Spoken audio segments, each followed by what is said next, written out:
Hello, friends. So, today's topic is all about database system architecture.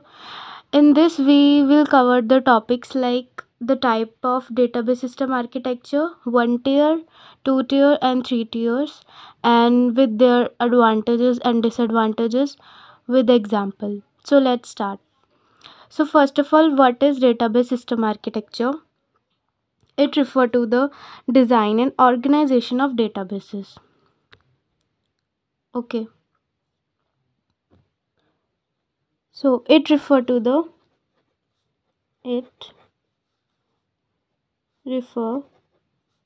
design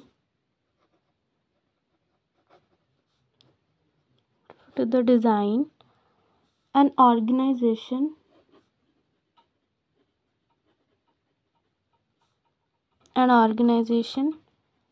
of databases.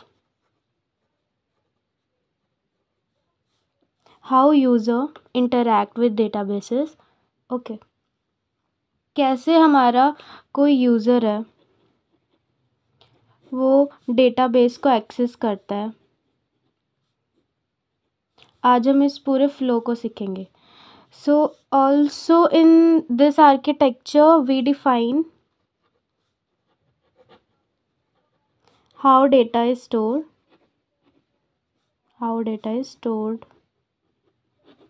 managed,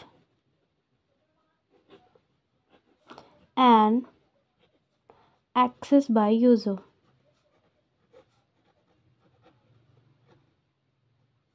Okay, so let's start its type. So what are the types of database system architecture? So there are three types: one tier, two tier, and three tier.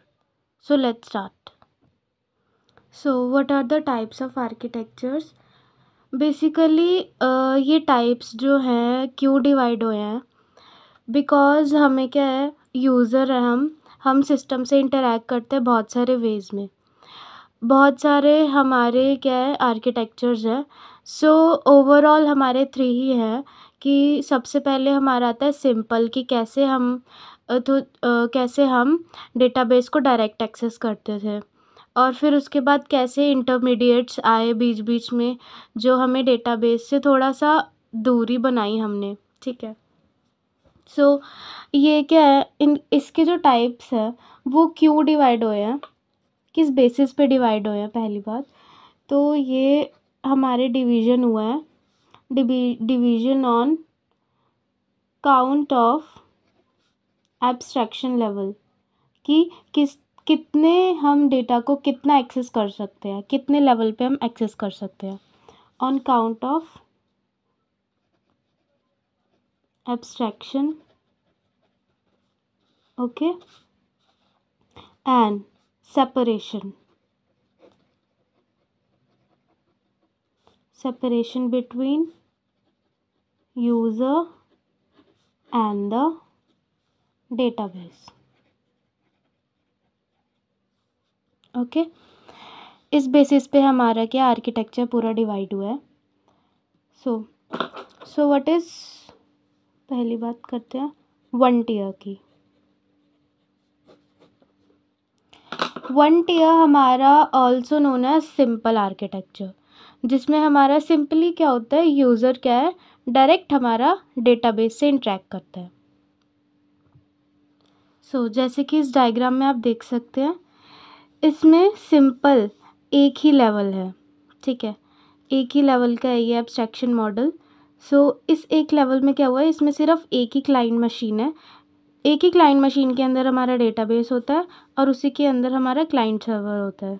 ठीक है, client server और data server दोनों एक ही machine में present होते हैं. एक ही level होता है इसका, ये वन टियर में आता है. ठीक है. It is also known as simple one. Okay. It is simplest form.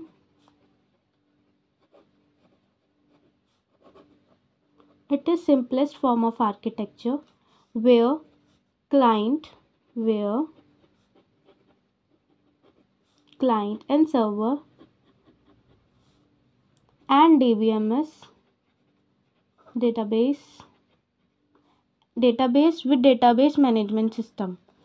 All resides on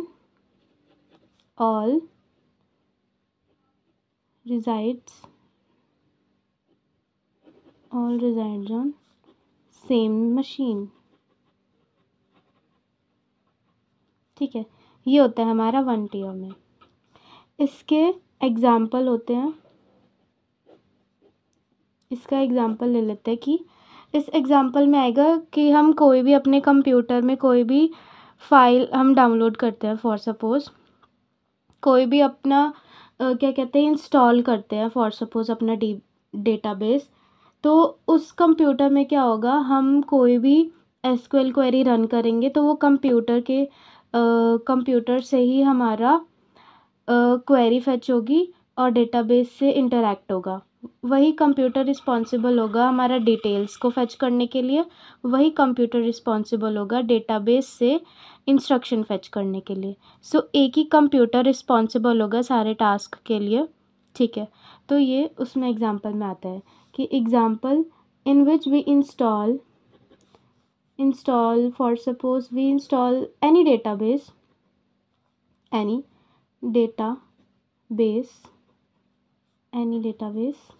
okay in computer and run SQL query. ये एग्जांपल में है कि SQL क्वेरी रन करो एक ही कंप्यूटर में और वही कंप्यूटर रिस्पॉन्सिबल होगा डेटाबेस को फैच करने में. Okay, so this is all about 1 tier. So move on to the next 2 tier. So what is 2 tier architecture. हमें 2 tier आर्किटेक्चर की ज़रूरत क्यों पड़ी, क्योंकि जो हमारा tier 1 था वो फेल हो गया था. क्यों फेल हुआ था, बिकॉज इसमें डिसएडवांटेज ये थी कि क्या कहते हैं इसमें स्केलेबिलिटी बहुत कम होती थी. कि फॉर सपोज़ बहुत सारे यूज़र्स हैं, वो एक ही machine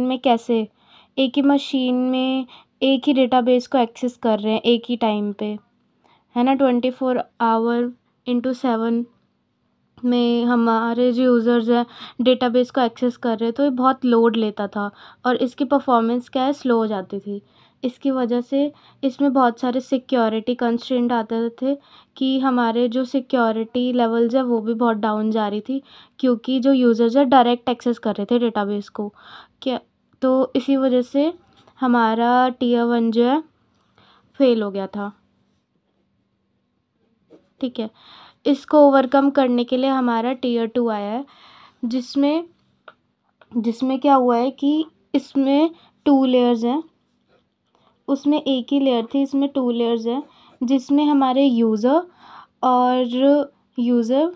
it is known as client and where server architecture और क्लाइंट आर्किटेक्चर दोनों को अलग अलग कर दिया. पहले क्या था, एक ही मशीन में यूज़र भी था और डेटाबेस भी था. अब क्या होगा, अलग अलग होगा. यूज़र अलग होगा, यूज़र की मशीन अलग होगी, डेटाबेस की मशीन अलग होगी, डेटाबेस सिस्टम अलग होगा. दोनों क्या है आपस में एक नेटवर्क के थ्रू इंटरैक्ट करेंगे. ठीक है, इसमें इंटरमीडिएट क्या होगा, network connection. Okay, so talking इसको एग्जांपल से समझते हैं.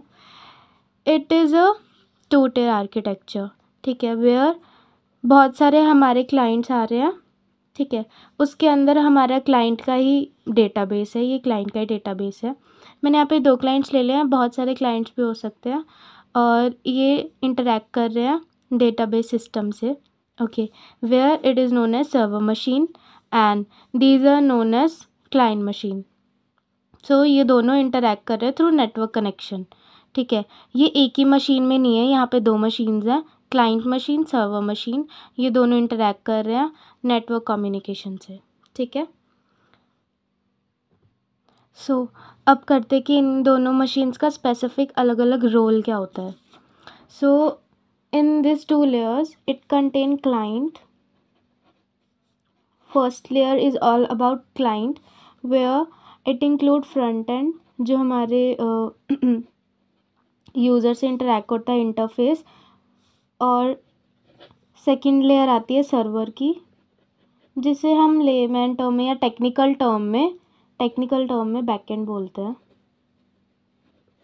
ओके, सो फर्स्ट लिखते हैं क्लाइंट के बारे में कि क्लाइंट क्या होता है. It is basically UI. What is UI? It is user interface. Okay, it is user interface. Okay, it is user interface, the user interface and database. ये हमारा लेवल 1 पे जो हमारा स्पेसिफिक काम हो रहा है ये उसके बारे में है कि लेवल 1 पे हमारा क्या हो रहा है कि जो हमारा यूज़र इंटरफेस होगा और डेटाबेस होगा वो करेगा perform queries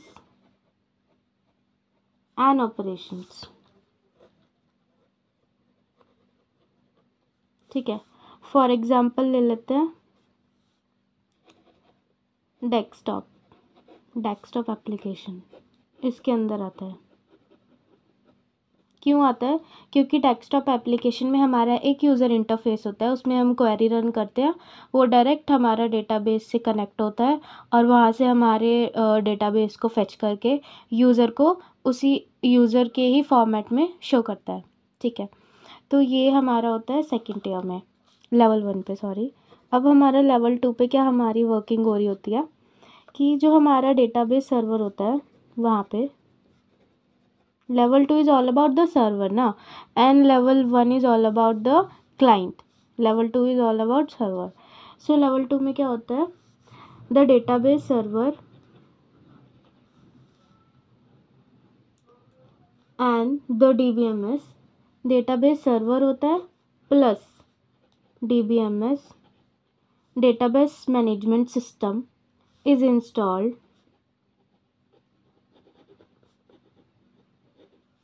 and processes the data.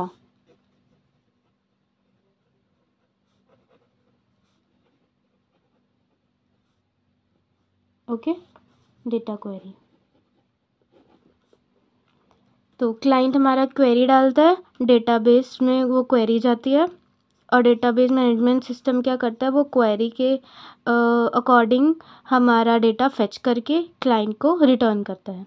ठीक है, इसमें हमारा एग्जांपल आता है कि बहुत सारे मल्टीपल यूज़र्स हैं, एक सेंट्रल डेटाबेस पे क्या है डिपेंड कर रहे हैं कि बहुत सारे यूज़र्स हैं वो एक ही डेटाबेस पे डिपेंड करते हैं थ्रू नेटवर्क कनेक्शन. वो हमारा होता है टियर 2. ठीक है, जिसमें ये लेवल 1 होती है, ये लेवल 2 होती है, जिसमें बहुत सारे मल्टीपल यूज़र्स डेटाबेस के साथ इंटरैक्ट करते हैं, वो होता है हमारा tier 2. Okay, now move on to the third tier. So what is 3 tier architecture? So 3 tier architecture हमें क्यों नीड पड़ी इसकी? क्योंकि जो हमारा 2 टियर आर्किटेक्चर था वो कहीं ना कहीं पे लैग हो रहा था सिस्टम. क्यों हो रहा था? क्योंकि ये स्केलेबिलिटी बहुत कम प्रोवाइड कर रहा था, साथ के साथ में इसमें भी सिक्योरिटी कंस्ट्रेंट आ रहे थे. क्यों? क्योंकि जो हमारा नेटवर्क कनेक्शन है हमें काफ़ी नेटवर्क कनेक्शन चाहिए थे, इसलिए क्या है लोड पड़ रहा था हमारे डेटाबेस सिस्टम पे, इसलिए हमें कुछ ऐसा चाहिए था जो इन दोनों को अच्छे से मैनेज कर पाए. तो ये ओवरकम करने के लिए हमारे पास आया 3 tier architecture. Okay, 3 tier architecture में हमारे 3 ही लेवल्स होते हैं. ओके, जिसमें लेवल 1 होता है हमारा क्लाइंट का, सेकेंड लेयर होती है एप्लीकेशन लेयर जो एज अ इंटरमीडिएट एक्ट करता है. Okay, so talking about the 3 tier architecture, it consists of 3 levels. Okay, ये 3 लेवल आर्किटेक्चर है, आर्किटेक्चर. ठीक है, सो इसमें 3 लेवल्स कौन कौन सी होती हैं? फर्स्ट होती है क्लाइंट की, सेकंड होती है एप्लीकेशन, थर्ड होती है एज अ यूजुअल सर्वर. ठीक है, इसमें 3 लेयर्स होते हैं जिसमें क्लाइंट और सर्वर के बीच में एक एप्लीकेशन लेयर भी आ जाती है. एप्लीकेशन लेयर क्या करती है? ये act as a middleware होता है. ठीक है, it act as a middleware. It ये क्या करता है कि क्लाइंट जो भी हमारी क्वेरी करेगा, ठीक है, जो भी क्वेरी करेगा वो एप्लीकेशन पे जाएगी। एप्लीकेशन में हमारा डेटाबेस मैनेजमेंट सिस्टम इसमें रहता है। वो क्या करता है कि इस क्वेरी को फेच करने के लिए सर्वर पे रिक्वेस्ट डालता है, और ये सर्वर क्या करता है, डेटाबेस से ये डेटाबेस से इंटरैक्ट करके वापस जो है रिज़ल्ट डेटाबेस मैनेजमेंट में दे देता है, और ये एप्लीकेशन वापस जो है क्वेरी क्लाइंट को दे देती है विद द क्लाइंट, क्या कहते हैं, जो क्लाइंट की रिक्वेस्ट होती है कि उसी फॉर्मेट में उसको प्रोवाइड करती है, ठीक है। जैसे कि हम एग्ज़ाम्पल ले लेते हैं, जैसे कि ई बुकिंग सिस्टम होता है हमारे पास, कि ई बुकिंग में हम क्या करते हैं, हम कोई भी रेलवे टिकट बुक करते हैं, तो उसमें हमारे पास नॉर्मल इंटरफेस आता है जिसमें सिर्फ नॉर्मल बटन आइकन्स होते हैं। उस आइकन्स में हम क्लिक करते हैं और फिर वो एप्लीकेशन एक लेयर बना देती है जो कि हमारे सर्वर पे जाता है और टिकट बुक हो जाती है। फिर हमारे पास कंफर्मेशन आता है थोड़ी देर टाइम पे, ठीक है। तो ये हमारा थर्ड ईयर में होता है, ठीक है। इसमें हमारे जितने डिसएडवांटेजेस थे टीयर 2 और टीयर 1 के, वो इसमें कंप्लीट हो जाते हैं। ये हमारा काफ़ी स्केलेबल रहता है, साथ के साथ में सिक्योरिटी भी अच्छे से प्रोवाइड हो रही है यहाँ पे, ओके। साथ में इसको मेंटेन करना थोड़ा सा मुश्किल हो जाता है, बट हम क्या कहते हैं, हमारे टेक्नीशियन बहुत ही ज़्यादा स्मार्ट है, वो क्या कहते हैं, मेंटेन इसको अच्छे से कर पा रहे हैं, ठीक है। सो ये हमारे टीयर 1 टीयर 2 टीयर 3 यहाँ पे फिनिश होता है।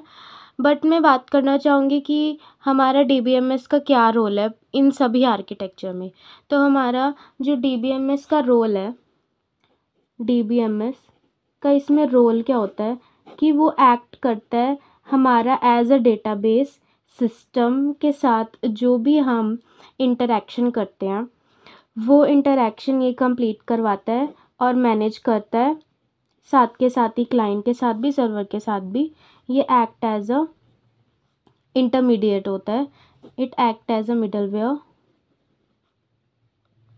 okay. Without dbms there nothing is possible. So it is all about the architecture. So thank you guys.